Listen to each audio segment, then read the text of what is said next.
ગુજરાતના બીજા સૌથી મોટા નંબરના જિલ્લાનું વિભાજન થયું. બનાસકાંઠા જિલ્લાનું વિભાજન થયું અને બનાસકાંઠા જિલ્લાનું વિભાજન થઈ વાવ થરાદ નવો જિલ્લો બન્યો. અને એ વખતે જબરજસ્ત વિરોધનો વંટોળ પણ ઉઠ્યો હતો. જતા દિવસે ઘીના ઠામમાં ઘી ઢોળાયું. પણ એ વખતે સવાલ હતો કે આ નિર્ણય કોનો, કેમ, શા માટે, ઘણા બધા સવાલો ઉઠ્યા હતા. અને એ સવાલોના જવાબ જાણે કે આજે સ્ટેજ ઉપરથી આપતા હોય એમ પૂર્વ સાંસદ પરબત પટેલે કંઈક એવું કહ્યું કે રાજનીતિમાં આવનાર દિવસોની અંદર મોટો ખળભળાટ મચવાનો છે.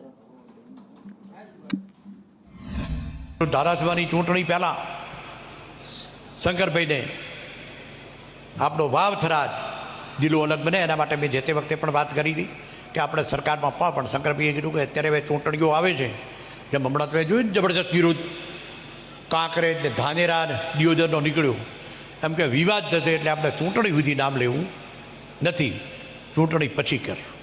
છતાં જ્યારે જિલ્લો નવો બન્યો છે ત્યારે તમને બધાને આપણું મિત્રો 100 કિલોમીટરનું અંતર, સોઈગામવાળાનું 150 કિલોમીટરનું અંતર, ઘર આંગણે આપણને બધી કચેરીઓ મળશે, ન્યાય મળશે.